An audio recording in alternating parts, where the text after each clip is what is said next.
और जिन लोगों ने लापरवाही की है उनके खिलाफ दंडात्मक कार्रवाई करने का मंच से आदेश भी देता हूं।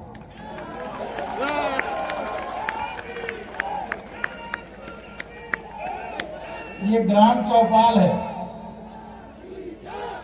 ग्राम चौपाल में हमारे गांवों से सभी लोग आए हैं। मैं सबका हृदय से फिर एक बार स्वागत करता हूं और आपको बता रहा था कि माननीय प्रधानमंत्री जी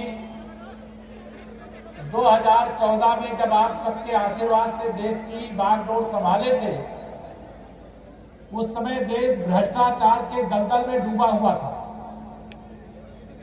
और उस समय माननीय प्रधानमंत्री जी ने कहा था, ना खाऊंगा ना खाने दूंगा।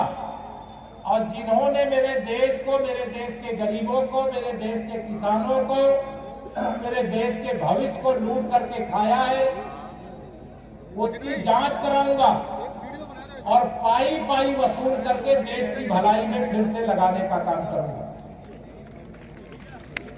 और जी राम जी अधिनियम इसी के लिए आया है कि भ्रष्टाचार के दलदल में डूबा हुआ जो मनरेगा था उससे बाहर निकले।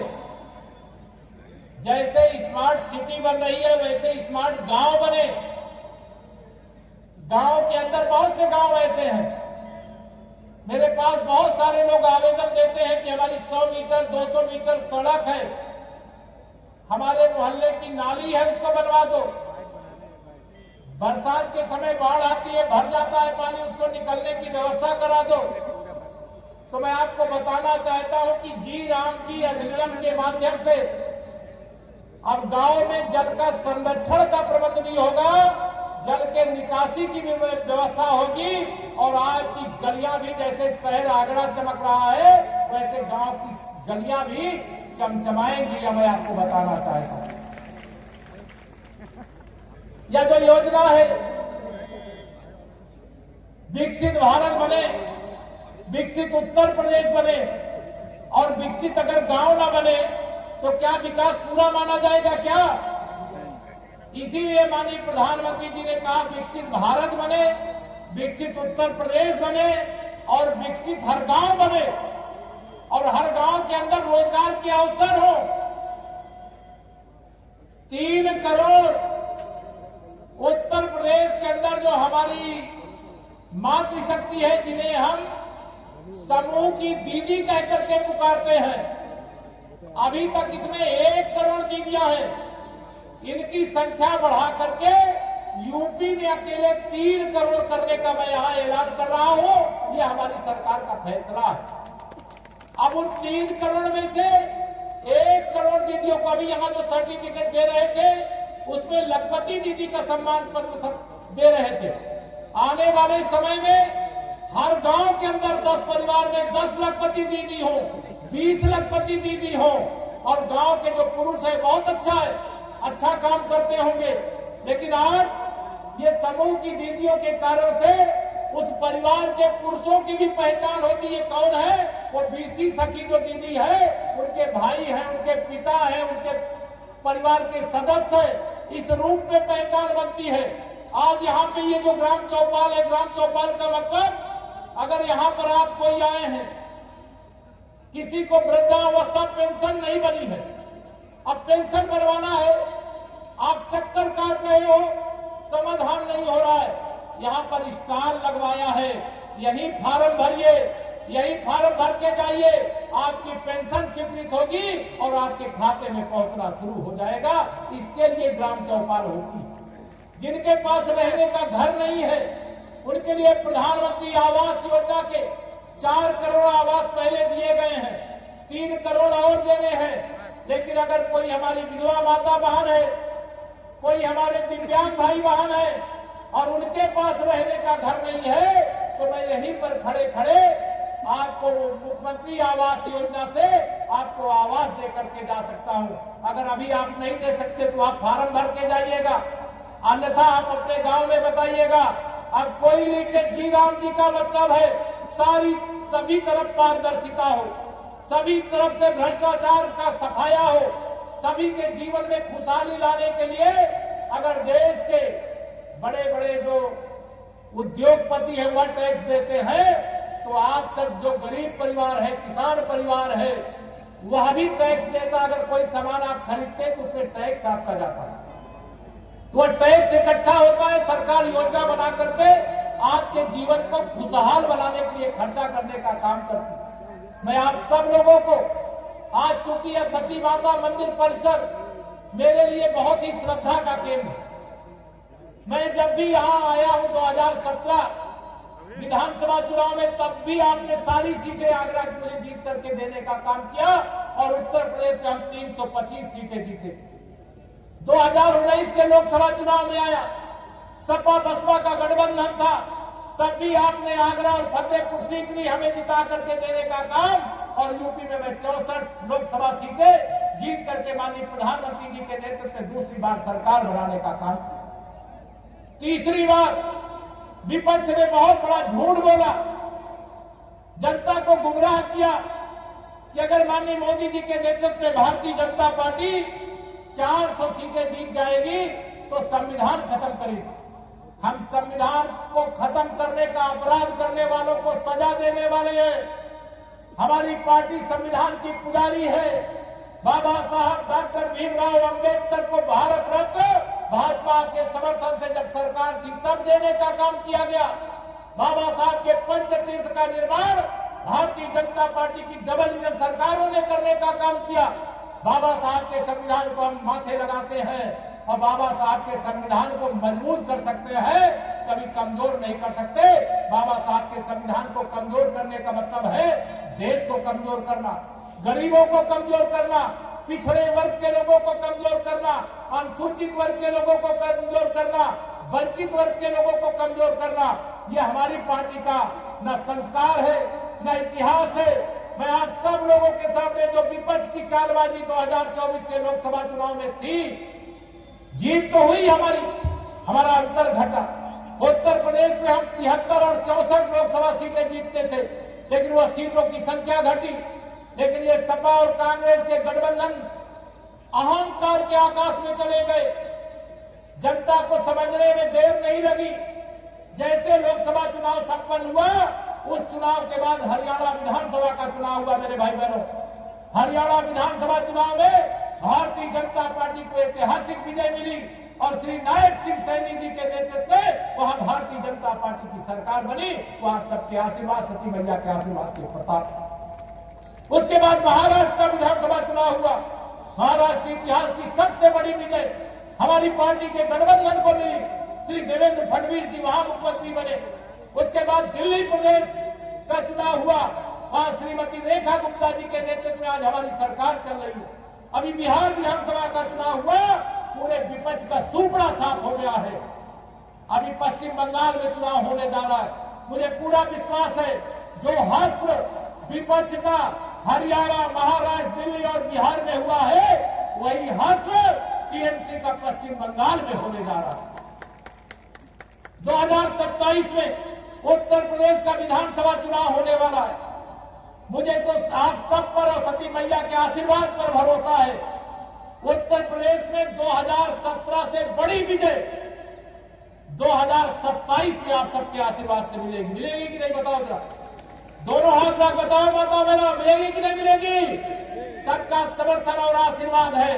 और ये सैफ अली खानदान वाले जो फर्जी पीडीए की बात करते हैं और चलाते परिवार डेवलपमेंट एजेंसी है, बढ़ाते गुंडों, अपराधियों और माफियाओं को है, दंगा कराने वालों को संरक्षण देने का काम करते हैं। उनकी सरकार के समय नकल माफिया, शराब माफिया, खनन माफिया, भर्ती माफिया, सभी प्रकार के माफिया सक्रिय हुए थे। आज उन माफियाओं के खिलाफ कठोर से कठोर कार्रवाई की जा रही है। इससे श्री अखिलेश यादव जी और उनका पूरा परिवार और उनकी पूरी पार्टी बौखलाई हुई है। और बिहार का चुनाव हारने के बाद तो उनका जो मुंगेरी लाल का हसीन सपना था कि 2027 में समाज को बांट करके और सपा की साइकिल को चला लेंगे, लेकिन उनको यह नहीं पता बिहार के विधानसभा चुनाव में ये प्रचार करने गए थे। राष्ट्रीय जनता दल का श्री तेजस्वी यादव को मुख्यमंत्री बनाने गए थे। बेगानी शादी में अब्दुल्ला दीवाना वाला हाल का इनका कोई प्रत्याशी नहीं था वहां।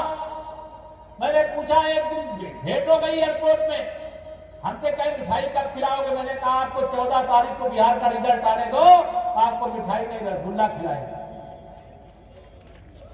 14 तारीख को रिजल्ट कितना जबरदस्त आया है, सन्नाटा छा गया संपूर्ण विपक्ष में, भ्रमित करके लोगों को एक बार आप वोट ले सकते हो, बार बार वोट नहीं ले सकते हो।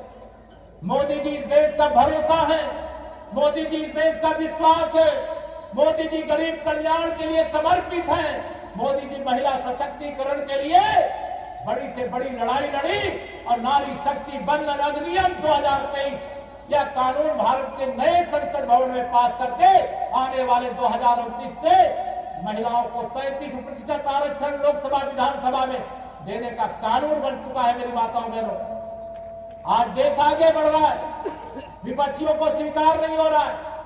जी राम जी, ऐसा कोई विषय नहीं था जिसका विरोध करना चाहिए, लेकिन कांग्रेस के पास, भारतीय जनता पार्टी के खिलाफ, मोदी जी के खिलाफ, हमारी डबल इंजन सरकारों के खिलाफ कोई मुद्दा नहीं।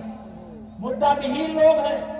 जो मुद्दा विहीन लोग होते हैं वो फर्जी मुद्दे उठाते हैं, लेकिन फर्जी मुद्दे उठाने के आधार पर एक बार फायदा मिल सकता है आपको। 2024 में निश्चित तौर से कुछ सीटें जरूर मिल गई, लेकिन अब आने वाले समय में समाजवादी पार्टी हो, चाहे कांग्रेस पार्टी हो, चाहे टीएमसी हो, चाहे आरजेडी हो, सबके सामने 2047 तक सुपड़ा साफ होना तय है।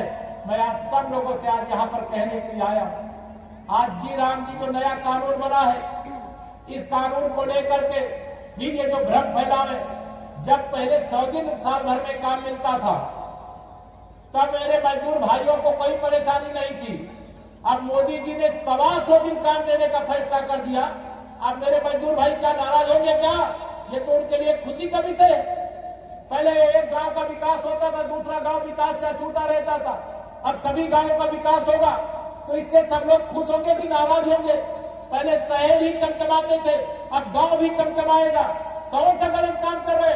अच्छा काम कर रहे हो। उस अच्छे काम के समर्थन के लिए आप सबका समर्थन चाहता हूँ, आशीर्वाद चाहता हूँ। और ये जो आज यहाँ पर मैं आया हूँ माता सती माता के मंदिर में, मुझसे यहाँ के अपने सब परिवार के लोगों ने भी, यहाँ के हमारे जनप्रतिनिधिगणों ने भी कहा, केशव जी आप हर बार यहाँ आते हैं, लोगों से आप वोट मांगते हैं, भारतीय जनता पार्टी के लिए लोग वोट भी देते हैं, लेकिन यहाँ आपकी कोई निशानी नहीं है।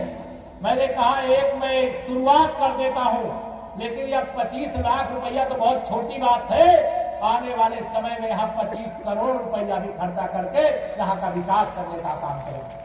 जो हमारे सांसद जी ने कहा, हमारे विधायक जी लोगों ने कहा, कई लोग नहीं बोल पाए, समय का अभाव था, लेकिन सबके मन में भावना है आगरा का विकास होना चाहिए, आगरा में रोजगार के अवसर पैदा होना चाहिए, आगरा में स्टेडियम होना चाहिए, आगरा आईटी का हब होना चाहिए, आगरा हर क्षेत्र में आगे बढ़ना चाहिए। हम आपको विश्वास दिलाना चाहते हैं, ये डबल इंजन की सरकार आगरा अगर पूरी हमारी झोली भरने का काम करता है तो हम भी आगरा की झोली भरने में कोई कमी नहीं रखेंगे। ये आप सबको विश्वास दिला। आने वाला समय बहुत बड़ा है, महत्वपूर्ण भी है, आप सब जानते हैं। अच्छा आप मुझे बताओ, आदरणीय मोदी जी और आदरणीय योगी जी के नेतृत्व में हमारी जब से डबल इंजन की सरकार बनी है, आप सबके जीवन में परिवर्तन आया है कि नहीं आया? दोनों हाथ रख दो, आया है कि नहीं आया है? अब कोई गुंडा, कोई अपराधी, कोई माफिया आपको धमकाने की हिम्मत करता है क्या? जोर से हाथ उठा बताओ, करता है क्या? माननीय प्रधानमंत्री जी ने कहा सबका साथ सबका विकास। जब हम 2017 में बहुत बड़ी विजय प्राप्त किए, उस विजय के बाद माननीय प्रधानमंत्री जी ने बुलाया हम लोगों को। उन्होंने कहा कि जिन लोगों ने हमें वोट दिया उनका भी धन्यवाद, जिन लोगों ने हमें वोट नहीं दिया उनका भी धन्यवाद, लेकिन विकास के काम में कोई भेदभाव नहीं करना है, हमें सबका विकास करना है, सबका जीवन खुशहाल बनाना है।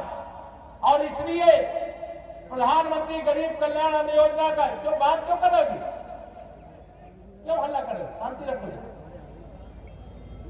हमें सबका विकास करना। बताओ, प्रधानमंत्री गरीब कल्याण अन्न योजना का राशन सब जो 80 करोड़ देश में लोग हैं उनको फ्री में मिलता है, तो आपके यहाँ भी मिलता है कि नहीं मिलता है? तो दोनों हाथ में बता, मिलता है कि नहीं मिलता है? प्रधानमंत्री किसान सम्मान निधि 2-2000 की 3 किस्त जिनके पास जमीन है उनके खाते में सीधे दिल्ली से भेजने का काम किया जाता है। बताइए, पहुंचता है कि नहीं पहुंचता है? यहां आयुष्मान भारत कार्ड, जो गरीब आदमी पहले इलाज के अभाव में जीवन उसको खोना पड़ता था, मोदी जी ने कहा ये गरीब माँ बाप का बेटा अगर देश के प्रधानमंत्री की कुर्सी पर बैठा है तो ना कोई भूखा सोएगा, ना कोई इलाज के बिना जीवन खोएगा, ना कोई बिना घर के रहेगा, ना कोई अमीर गरीब अगड़ी पिछड़ी जाति के भेदभाव के कारण अच्छे पानी से वंचित रहेगा। इसलिए हर घर नल से जल पहुंचाने का काम यह भी किया जा रहा है। इलाज की सुविधा दी जा रही है। पीएम सूर्य घर के माध्यम से सोलर एनर्जी उपलब्ध कराने का काम किया जा रहा है। मैं आप सब यहाँ पर आए हैं, आप सब पर मुझे भरोसा है और आप सब भी, कई लोग यहाँ से लखनऊ आते हैं। मैं भी सोचा था कि आज कुछ देर आपके साथ आया हूं, अभी मिलूंगा भी, लेकिन कुछ देर तो ये बिजली विभाग वाले गड़बड़ किए हैं, उनके खिलाफ कार्रवाई कर देंगे, लेकिन उसके कारण कुछ समय खराब हुआ। लेकिन आप सब आगे बढ़िए, हम आपके साथ, सरकार आपके साथ, डबल इंजन सरकार आपके साथ। डबल इंजन की सरकार का खजाना आपके लिए उपलब्ध है और भारतीय जनता पार्टी ही एक ऐसी पार्टी है जो सबका साथ सबका विकास करती। मैं प्रयागराज का रहने वाला, प्रयागराज में गंगा जी, यमुना जी, सरस्वती जी का संगम है। जानते हैं ना संगम आप लोग? संगम है, उसको त्रिवेणी कहते हैं। भारतीय जनता पार्टी की दृष्टि से अगर मैं कहूं कि चाहे अगड़ी जाति हो, चाहे पिछड़ी जाति हो, चाहे अनुसूचित जाति हो, या अगड़ी, पिछड़ी और अनुसूचित जाति की त्रिवेणी अगर कोई पार्टी है तो वो भारतीय जनता पार्टी है। यहां कोई भेदभाव नहीं होता। हम सब लोगों को साथ में लेकर के चलने का हमें आदेश दिया है, वो हम सब लोग कार्य करते हैं। हम राष्ट्रीय स्वयंसेवक संघ के स्वयंसेवक, अगर माननीय प्रधानमंत्री श्री नरेंद्र मोदी जी जैसा नेतृत्व देश में नहीं होता तो देश की 565 रियासतों को भारतीय गणराज्य का हिस्सा बनाने वाले सरदार पटेल जी की जन्म जयंती को राष्ट्रीय एकता दिवस के रूप में नहीं मनाया जाता। बताओ, मनाया जाता क्या? वंदे मातरम राष्ट्रगीत है, जिस गीत को गाते गाते हमारे पता नहीं कितने स्वतंत्रता संग्राम सेनानियों ने बलिदान दे दिया। उस वंदे मातरम के जब शताब्दी वर्ष हुए उस समय कांग्रेस ने इस देश में आपातकाल लगाया, लेकिन जब 150वीं वर्षगांठ आई, वंदे मातरम गीत की रचना की, तो संसद के दोनों सदनों में वंदे मातरम पर चर्चा होती है। विधानसभा के और विधान परिषद के दोनों सदनों में चर्चा होती है। तो यह अपने आप में एक संदेश है, हम राष्ट्रवादी लोग हैं, हम गरीबवादी लोग हैं, हम विकासवादी लोग हैं, हम जातिवादी और परिवारवादी लोग नहीं है। हम इसके विरुद्ध हैं और हम सारे लोग मिलकर के देश को आगे बढ़ाना चाहते। हम जिनके वंशज, उन्होंने हमें कितनी बड़ी सीमाएं दी थी, आज वह सीमाएं संकुचित हुई हैं। क्यों पलक पाकिस्तान बना? अगर कांग्रेस ने आजादी के पहले ही सरदार पटेल जी जो प्रधानमंत्री के लिए चुने गए थे उनके वोटों की चोरी नहीं की होती तो सरदार पटेल जी प्रधानमंत्री होते, शायद अलग पाकिस्तान नहीं बनता। अगर श्रीमती इंदिरा गांधी रायबरेली के चुनाव में हार गई थी, हारने के बाद भी अपने को विजयी घोषित कर दिया, हाई कोर्ट में मुकदमा चला, हाई कोर्ट ने फैसला दिया और उनका चुनाव रद्द कर दिया और राजनारायण जी थे, उनको चुनाव जिताने का काम किया। और जब वो चुनाव में विजयी हुए, चुनाव रद्द हो गया तो देश पर आपातकाल थोपने का काम कर दिया गया। राष्ट्रीय स्वयंसेवक संघ का भी शताब्दी वर्ष है, आजादी का भी अमृतकाल 75 वर्ष पूरे होने पर आप लोगों ने हर घर में तिरंगा फहराया था कि नहीं फहराया था? तिरंगा फहराने का काम किया था। तो ऐसे अनेक काम जो है वह करने का कार्य किया जा रहा है। मैं बहुत सारी बातें, बड़ी देर से आप आए, यहाँ पर स्टॉल लगे, स्टॉलों का आनंद यहाँ पे देखिए जा करके। किसी को किसी प्रकार की बीमारी है तो यहाँ डॉक्टर बैठे, शुगर की जांच कराइए, बीपी की जांच कराइए, अन्य किसी रोग की जांच कराइए और यहाँ दवा भी उपलब्ध होगी, जांच भी कराने का काम किया जाए। किसी प्रकार की कृषि से जुड़े हुए हमारे जो किसान हैं उनकी कोई समस्या, आयुष्मान भारत का कार्ड अगर नहीं बना उसकी समस्या, राशन कार्ड की समस्या, किसी भी प्रकार की समस्या है तो यहाँ नोट कराने का काम करिए। हम लोग चाहते हैं कि जो समस्या है ये चौपाल इसीलिए है, गांव की समस्या गांव में समाधान। आपकी सरकार आपके द्वार पर खड़ी है, आपकी सेवा के लिए खड़ी है, आपकी समस्या का समाधान करने के लिए खड़ी है। मेरे भारतीय जनता पार्टी के बड़ी संख्या में कार्यकर्ता यहाँ पर आए। मैं सभी कार्यकर्ताओं को भी कहना चाहता हूँ, पूरी तन्मयता के साथ इस समय एक बहुत लोकतंत्र का महायज्ञ चल रहा है जिसे मतदाता सूची के शुद्धिकरण कहा जा रहा है। उसमें भारतीय जनता पार्टी का कार्यकर्ता भी लगा है, विपक्ष वाले भी लगे, लेकिन हम आप सब मतदाताओं से निवेदन करते हैं कि अगर आपका मतदाता सूची में नाम नहीं है तो उसको जुड़वाने का 6 फरवरी तक समय है, उसको जुड़वाने का काम करिए। और कोई मतदाता आप धरती पे नहीं है, स्वर्गवासी हो गया तो उसका नाम कटना चाहिए। जिसकी आयु 18 वर्ष 1 जनवरी 2027 को होने वाली है उनका नाम जुड़ना चाहिए। कोई चला गया है, कोई शिफ्ट हो गया है तो उनका नाम कटना चाहिए। मतदाता सूची का शुद्धिकरण यही है।